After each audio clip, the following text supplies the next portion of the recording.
Olá pessoal, tudo bem? Sejam todos muito bem-vindos a mais um episódio do PodSente. Hoje, eu com a minha grande amiga Bia, vamos entrevistar essa querida professora Lígia. Seja muito bem-vinda no PodSente, né? Professora de arquitetura, né? E Lígia, para começar eu gostaria que você se apresentasse um pouquinho, né? Contasse um pouquinho da vida acadêmica, certo. Por que escolheu essa área maravilhosa. Vamos embora. Bora lá. Na verdade, eu comecei, acho que a minha vida inteira foi caminhando para chegar onde eu estou aqui hoje, né? Não foi uma decisão assim de vestibular apenas. Eu fiz, na verdade, cursos de desenhos, de pintura, tela, aquarela. Porque aquela coisa, criança, mãe acha que tem uma tendência para desenhar e vai colocando e você vai gostando. Quando eu estava no colégio, havia, pelo menos na época que eu estava, né? Aquela pergunta, e aí, o que você vai fazer de técnico? Você quer alguma coisa? Gosta de alguma coisa? E nisso já caminhou para fazer um técnico em design de interiores, né? Uhum. Então, quando chegou no vestibular, já estava meio que certeira que ia para arquitetura. Então, foi meio que trilhando esse caminho. E aí, entrei na faculdade, né? Em 2003, já faz um tempinho. E, coincidentemente, ou não, né? Eu fiz na mesma faculdade que meu pai dava aula. Sim. Então, foi uma delícia. Então, esse período de faculdade, porque a gente acompanhava as angústias, as tristezas, as alegrias, né? Juntos, indo para a faculdade. Então, foi bem, assim, gratificante. Seu companheiro de graduação. Meu companheiro de graduação, foi meu pai. Legal. Foi muito legal, porque eu tenho mais 2 irmãos, né? E a gente até brincava que eu fiz no Campus 1 da PUC, junto com meu pai. Meu irmão fez no Campus Central, que ele fez Direito, e minha irmã no Campus 2. Cada um para não dar briga. Que legal. Exatamente, foi muito assim, e foi coincidência, né? Hoje tá tudo concentrado no 1 e no 2, mas na época ficou cada um no campus. Então foi bem curioso, assim, bem interessante. Mas foi feito, né? Fiz todo o período de graduação, de 2003 a 2008, e não sei, você sempre tem aquela cosquinha, né, de não sei se eu queria mais. E esse mais vai conversa com um, conversa com outro, e quando vê, por que você não conversa com a Cristina, né? Então, Cristina era uma professora também super querida, que foi minha orientadora. E ela me caminhou, vamos dizer assim, um pouco nessa vida acadêmica, também com influência dos meus pais, né? E foi aí que eu iniciei a iniciação científica, e depois eu fui pro mestrado, e assim vai, pro doutorado, né? E fora as 30 mil especializações que deve ter. Um pouquinho, a gente, né, que eu falei, aquela cosquinha, né? Uhum. Já terminei o doutorado em 2001, agora já tá começando, né? Quero fazer alguma coisa mais, já fiz outra agora, e tô 1 ano sem fazer, entre aspas, estudar alguma coisa, você já fica naquela coceira. O que eu vou fazer agora? É vício isso.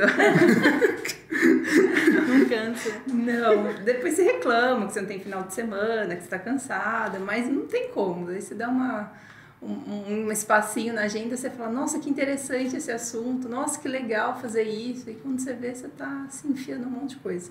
Meu Deus. Ai. É assim. É assim. É assim. Na verdade, agora eu tô tentando ver se eu, né, boto minha cabeça mais no lugar, então vou ver algumas questões, acho que de iniciação científica. Então, vou tentar estudar e pesquisar, mas de uma outra forma. Uma forma mais leve. Mas ainda assim que envolva a pesquisa, os alunos. Eu acho que isso é uma coisa que eu não fiz ainda e pode ser bastante gratificante. Então, é algo que está em mente, assim, que eu vou começar agora, que dá um espaço na agenda, fazer algo nesse sentido. Ai. Lígia, a gente escolheu como tema, né, um tema que eu particularmente achei muito bacana, a questão do seu mestrado. Uhum. Você pode falar um pouquinho dele? Questão principalmente de título, que ele é bem grande, eu não lembro. totalmente... Eu não vou lembrar também do título, mas eu posso falar um pouco do... Por favor. Na verdade, o mestrado foi... A decisão de fazer o mestrado foi o seguinte. Eu tinha feito a iniciação científica, que eu estudei sobre cortiços no centro de São Paulo, que era um tema, né, que é a Cristina, que ela trabalha áreas centrais, e há uma tendência, vamos dizer assim, não sei se eu posso afirmar isso assim com tanta certeza, mas dos pesquisadores terem um interesse maior em estudar favelas, né? Por conta de ser uma habitação irregular mais visível para a população de uma maneira geral. O cortiço ele já não tem essa característica, ele é mais escondido. Então não tem tanta pesquisa, uma ênfase tão grande. Tem pesquisa, obviamente, né? Mas eu acho que é algo que não tem um caminho, né? Tão acentuado quanto, né, as favelas. Fiz essa pesquisa e aí falei, vamos dar uma continuidade nesse assunto da habitação. Ver o que continua fazendo em São Paulo, ver se tem outras propostas, porque eu terminei a faculdade em 2008, comecei o mestrado em 2012. Então, tinha, né? A gente acredita sempre que estão fazendo mais coisas, né? Em São Paulo, programas, muda governo, quem sabe, né? Sim. E aí eu me deparei no seguinte cenário, nada tinha acontecido, não teve uma grande mudança, uma grande variação, algo que se dedicasse 2 anos, que valesse a pena. E aí a gente ficava naquela situação, e agora, né? Porque você já iniciou, você faz um projeto, né? um programa, né? Porque é aprovado e tudo mais, e aí, né? Aí começamos a ver questões que na época, estava em 2012, estava em grande evidência o Minha Casa Minha Vida. Minha Vida, aquela coisa, o programa, fazendo, acontecendo. E é muito engraçado que, às vezes, você se propõe a estudar uma coisa, mas a pesquisa meio que direciona o rumo. E quando vê, você faz outra coisa que você não está aguardando, né? Então, eu fiz, digamos assim, uma análise voltado para a questão do mercado imobiliário. Então, o que estava saindo dentro do município de São Paulo, como que estava sendo essas vendas, esses apartamentos, né? Porque tem um órgão, vamos dizer assim, chama Siduscom, em São Paulo, que é Sindicato da Construção Civil do Estado de São Paulo. E quando a gente fala sindicato, dá a impressão, né, que são os trabalhadores e tudo mais. E nesse caso, o Siduscom, ele é dos empresários da construção civil. Nossa. Ele não é dos trabalhadores. E fala muito, e eles publicam muita coisa na página deles. E eu comecei a avaliar esse material. E aí começou a coisa a fluir, que foi muito interessante, porque os programas do governo estavam muito caminhando, passos lentos, vamos dizer assim, né? Como sempre acontece. E ele mostrava todo um mapa de São Paulo e os apartamentos que eram voltados para o programa Minha Casa Minha Vida, com as várias faixas de renda que a gente fala. Então, tem de 0 a 3, de 3 a 5 e acima de 5. Né? E você tem propostas de financiamento diferentes, dependendo da sua faixa de renda. Então, você tinha uma ajuda do governo até 0,3, que acho que ia até, não sei se era até R$20 mil, dependendo da sua faixa de renda, né? Mas havia uma ajuda significativa. Porque você, dependendo do valor que você tem no fundo de garantia, você tem esse, né, esse financiamento aprovado. Muito bem. Começamos a analisar os mapas e as informações, e o que a gente começa a cruzar as informações, porque não dá para ter um dado único, né? Então, arquiteto e urbanista vai desenhar, não adianta, né? Faz mapa, é assim que a vida funciona. Então, a gente faz os mapas das localizações, porque tem as informações na página deles. Começando a cruzar as informações, um detalhe também muito importante é que havia um déficit de venda desses apartamentos em torno de 10% a 30% por prédios. Então, assim, edifícios vazios, edifícios novos com de 10 a 30% de apartamentos que não eram vendidos há até 3 anos. Então, né? Então, esse era um dado bem interessante. E cruzando com a questão do metrô, da linha do metrô, que São Paulo, dificilmente a gente tem uma mobilidade fácil para quem tem veículos. E aí a gente começou a analisar e entender esse dado no sentido de que os bairros que tradicionalmente já eram voltados para a habitação, certo? Assim, anos as pessoas escolhiam ir morar lá, esse déficit, né, de apartamentos não vendidos, eles eram os menores, 10%, 5%, 15%. Os bairros em que havia a tendência, vamos dizer assim, de ter algo mais voltado para o trabalho, para serviços, né, não para moradia, o índice era cada vez maior, 25%, 30%, até 40%.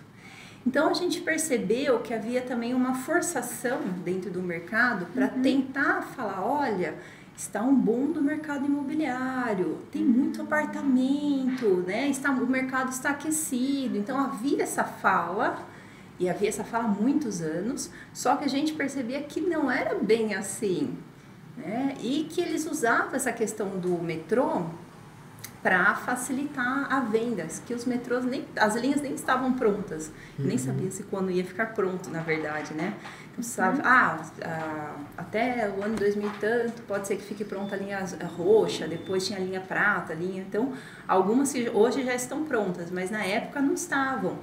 E eles já estavam vendendo esses apartamentos e falando, gente, o mercado está super aquecido, nossa, o mercado está super aquecido, nossa, está super aquecido, e ficavam falando isso. E aí a gente começou a fazer essa análise, né? Que foi um dado muito interessante que a gente guardou essa informação. Guardamos na caixinha ali, né? Capítulos seguintes, né? A gente foi fazer as análises dos outros programas habitacionais, que começa já que estamos falando de habitação, faixas de rendas diferentes. Qual é o déficit habitacional de São Paulo, né? Aí a gente vai pesquisar, vai entender, vai ver o que está acontecendo. Porque, já que esse mercado está tão aquecido, né? As pessoas estão comprando loucamente apartamento, acordam um belo dia, meu Deus, quero comprar um apartamento, né? Vamos ver como que era o déficit habitacional. Na época eu não vou lembrar, mas hoje eu peguei os dados atualizados, só para a gente ter essa noção, porque não se melhorou, né? Ou manteve ou piorou, né? Então, por exemplo, pela Fundação João Pinheiro, pelo ano de 2022, o déficit habitacional no Brasil está 6.215.000. Né? Ok. Né? De pessoas que não têm onde morar ou moram mal. Então, nós temos essa questão. Caramba. Se a gente pegar os dados do estado de São Paulo e Minas, que são que mais concentram, são o maior número de população, maior déficit habitacional. Eles têm o dado de hoje, 2022, 1,2 milhão de pessoas que não têm onde morar. Certo?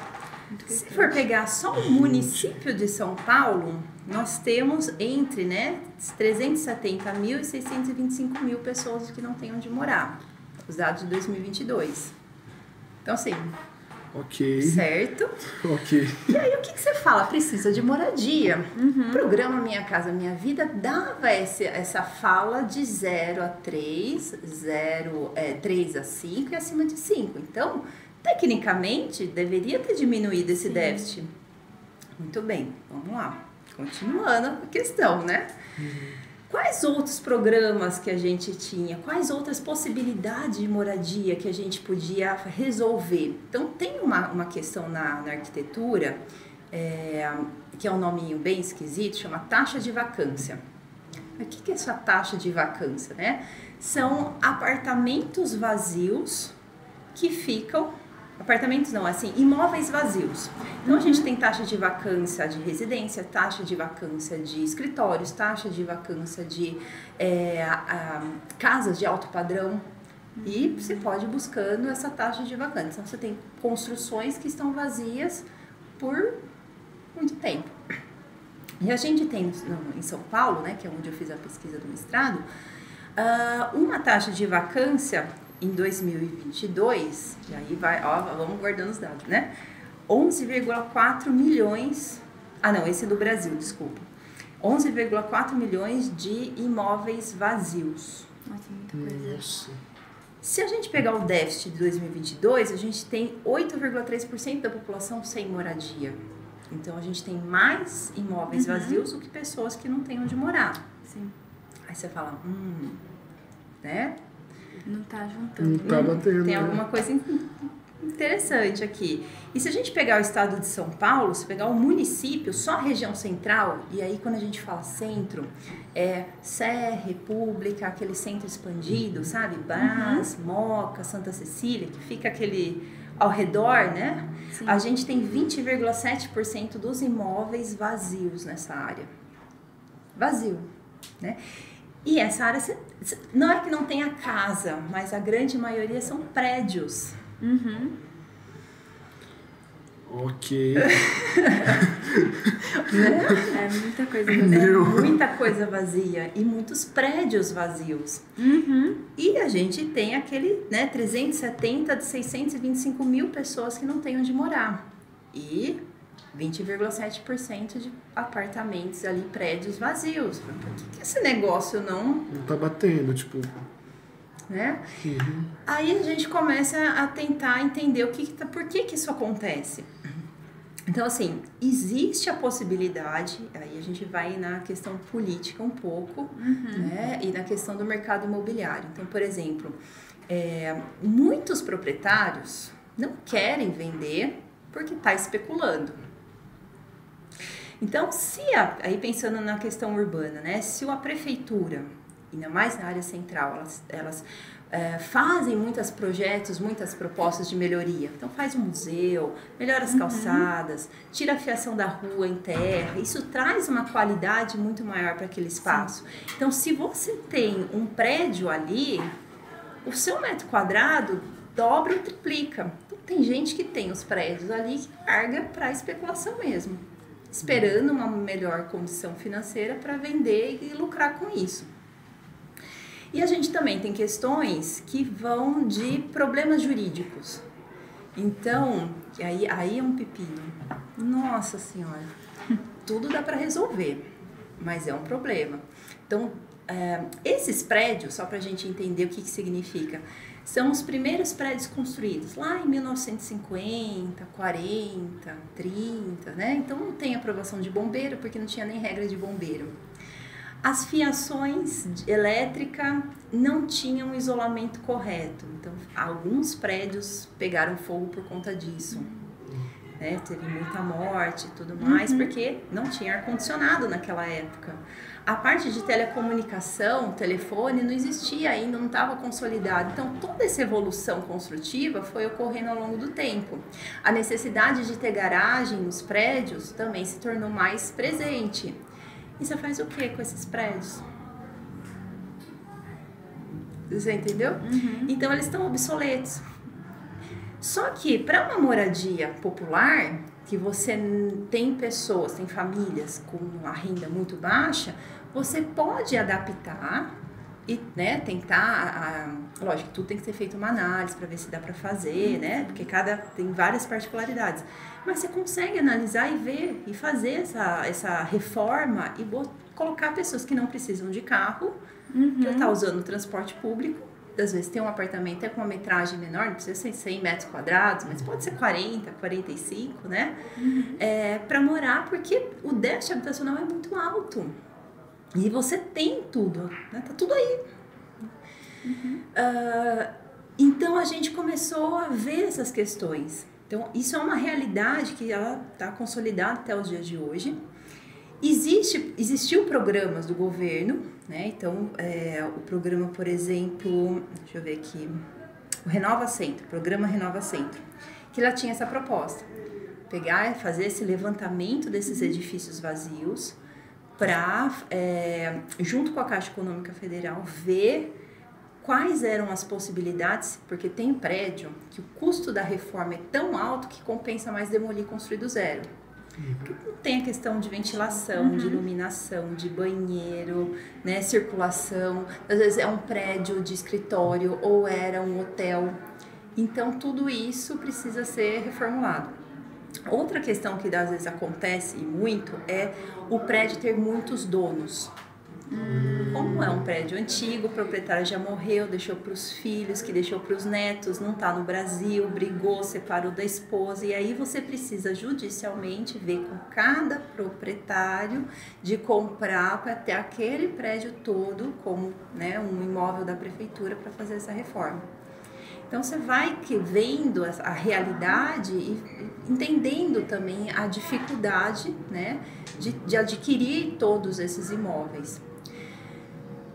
Por outro lado, né, nós temos, sabendo dessa realidade, porque não é de hoje, nem de ontem, né, nem de quando eu fiz o mestrado, essa é uma realidade já presente há muitos anos, né, e nós, aqui no Brasil, temos uma legislação própria para o urbanismo, né, que é o Estatuto da Cidade.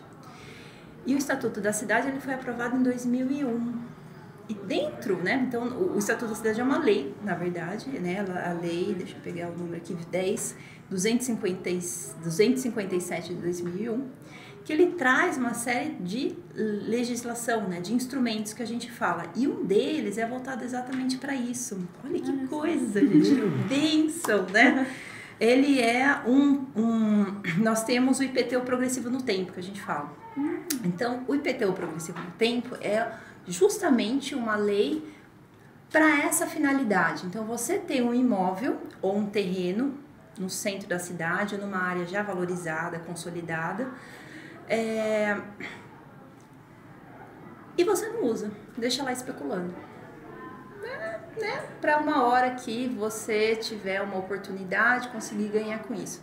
Então, a prefeitura e todas as prefeituras do Brasil podem usar esse instrumento. Então, ela vai falar o seguinte, olha, dentro dessa área, ela vai desenhar essa área, dos bairros XYZ, nós vamos aplicar o IPTU progressivo no tempo. Tá? Então, ela vai notificar o proprietário. Olha, proprietário que tem um apartamento, né, um prédio no centro de São Paulo que não está vazio há 20, 30 anos, você tem que dar uma função. Você pode fazer o que você quiser, você pode demolir, construir um supermercado, você pode fazer apartamentos, pode fazer hotel, você pode fazer o que você quiser, mas você tem que dar uma função, não pode deixar parado. Se ele não responde, não faz isso, por 5 anos consecutivos, vai dobrando o valor do IPTU. Se depois desses 5 anos ele não faz nada, e muitos desses imóveis também ficam devendo IPTU, tem essa questão também, a prefeitura pode tomar para si esse prédio. Olha aqui. Aí a pergunta é, por que não fazem isso? Eles utilizam, né? Entendeu? Então, muitas prefeituras podem fazer isso, elas podem utilizar esse instrumento, mas nem sempre elas fazem isso. Elas dão isenção, dão anistia, deixam os proprietários parcelar essa dívida, porque é dívida de um prédio, né? Ela não é de um apartamento, de uma casa. Então, os valores são muito altos. E eles largam aquela dívida rolando. Então, em vez de absorver esses prédios para fazer os programas habitacionais, alguns governos acabam permitindo o parcelamento a perder de vista e acabam não absorvendo esses prédios para fazer habitação social, o que é uma pena.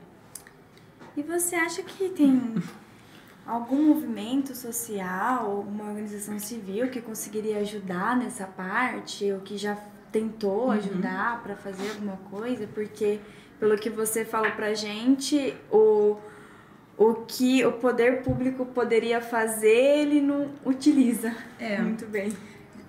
Depende muito do governo, tem essa morosidade, dá para fazer, mas, por exemplo, esse programa que eu falei, o programa Renova Centro, até o momento que eu estudei, só tinha 3 prédios. Então, é muito pouco, né? E o que a gente encontra, e é uma coisa muito, para mim, impressionante, né, em São Paulo. Nós temos lá em São Paulo muitos movimentos de moradia. É uma coisa assim impressionante. É o movimento de moradia dos cortiços da Moca, é o movimento de moradia dos cortiços de Pinheiro, é a Arquidiocese de Pinheiro que ajuda o movimento de moradia. Então você tem de tudo lá. Então todas as, vamos dizer, as diversidades de problemas habitacionais em São Paulo, isso é muito forte, muito consolidado. E os líderes, eles trabalham muito com a cabeça dessa população, falando, viu, você não tem que ter vergonha de morar numa favela. Você não tem que ter vergonha de morar num cortiço, porque as pessoas se sentem mal por estar morando num lugar com as condições precárias que estão, né? E eles fazem esse papel, fala da legislação, né? Que o direito à moradia é um direito de todo constitucional, e que o governo não dá esse direito à população, né? E famílias que têm filhos pequenos ou idosos têm prioridade, né? Mas existe uma fila a perder de vistas, com uma demora, ou até se tem uma produção, mas é essa produção, né? Muito lento. E as pessoas que não têm onde morar têm pressa. Se você tem um filho pequeno, né, que tá dentro de um cortiço. Eu vi essa cena, né, de um casal novos com uma bebê de meses num cortiço em que você não consegue ficar de pé. Então, assim, esse casal, na época, eles tinham pressa de sair dali, porque até 1 metro, 1,5 metro era puro bolor. Imagina uma bebezinha de meses. Eu fiquei nervosa, imagina eles. Então, essas pessoas, essas famílias têm pressa de sair dessa condição, elas precisam, e elas se sentem mal por estar morando nessa condição, se sentem envergonhadas, elas se sentem mal de ir em lugares públicos, no Parque do Ibirapuera, ir no teatro. Então, os movimentos de moradia, eles brigam por esse motivo, para falar, viu, esses prédios vazios, esse 20,7% que tem vazio, eles já têm o conhecimento, eles têm mapeado isso. Teve momentos em que a prefeitura pedia para eles, viu, me dá o levantamento que vocês fizeram, porque eles sabiam. E aí eles conseguiam entender quais eram os vazios e há quanto tempo estavam vazios, né? Então eles vão trabalhando. E tem alguns casos que a própria prefeitura até gosta mais, acho que eu posso falar essa palavra, de trabalhar com essa população que já é de movimentos por ter essa organização. Então, eles são obrigados a participar de reuniões, e é toda semana. Então, tem advogados que vão falar com eles para falar, viu, vocês têm direito a isso, o governo não está fazendo, a gente pode lutar, né? Vamos bater, mandei uma carta, estou falando com o secretário, eles dão esse feedback. E eles estão trabalhando para tentar melhorar a condição, mas assim, aquelas pessoas que não participam, caso haja a oportunidade de ter uma listagem para uma moradia, eles não entram também. Então tem uma organização ali. E essa organização é importante até para um pós-moradia. Então eles ganharam habitação, eles têm um apartamento, têm a casa, e aí eles passam a ter algumas contas que antes eles não tinham. Então, por exemplo, não na questão do cortiço, porque quem mora em cortiço já paga conta de água, conta de luz, o aluguel, então ele já tem esse hábito. Mas quem mora numa favela, numa área invadida, não tem, porque não tem água, porque não tem luz, não tem esgoto. Então, é uma precariedade que a gente, às vezes, não tem noção. Então, por exemplo, você não tem uma geladeira, tá calor, você não tem um ventilador, né? Então, é uma vida muito difícil. E aí, quando você tem esse movimento, na hora que eles vão pro prédio, viu, você tem que pagar a conta de luz. Porque antes a gente não tinha, mas agora tem. E mesmo que tenha um valor, né, mais acessível, que seja R$30, mas tem que pagar. É uma responsabilidade que aquela família tem a partir daquele momento. Olha, tem que pagar o condomínio, porque alguém tem que limpar as áreas comuns. Então, o líder, né, do movimento de moradia, ele faz esse papel também pós-ocupação, vamos dizer assim, né? Eles estarem num lugar. Quando eles assumem, quando tem essa possibilidade da prefeitura. Então, isso também é muito importante. E isso é uma coisa que eu vejo em São Paulo. Eu não vejo isso em Campinas, eu não vejo isso em outras cidades. Então, é muito curioso, é muito particular, mas traz uma série de benefícios que traz uma segurança, inclusive, para a prefeitura, para falar, viu, não vou falar com 200 famílias, mas eu vou falar com você, que é o líder que está, né, conversando com eles, porque eu consigo conversar com uma linguagem mais técnica e você, de repente, fala numa linguagem mais acessível para eles, né? E a coisa funciona, né? Às vezes em passos mais lentos, né? Como a gente gostaria que fosse tudo mais rápido, mas funciona. E é muito benéfico ver quando essas coisas acontecem, né? Então, assim, tem essa proposta e tem outras também que a gente pode unir prefeitura com a população e os movimentos de moradia, por exemplo, que é o trabalho de mutirão. Legal. Isso é muito legal. A gente tem isso numa escala menor aqui no Brasil, mas tem numa escala muito grande no Uruguai. Nossa. Então, assim, lá no Uruguai, eles não têm uma secretaria de habitação. Tudo é movimento de moradia e tudo através de mutirão. Então, virou quase que um emprego. E o mutirão, ele faz com que aquela população também se especialize em algo. Porque ele que vai construir. Então, se você for fazer uma casa, você tem um custo. Agora, se você for fazer 1000 casinhas, você consegue diminuir o custo do material.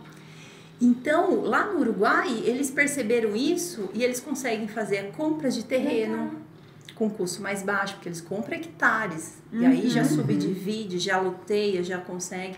Então, eles vão comprar tijolo, eles não vão comprar tijolo para um conjunto habitacional, para vários. Então, eles já têm um desconto maior na compra do tijolo, do cimento, da areia, da brita, de todo o material.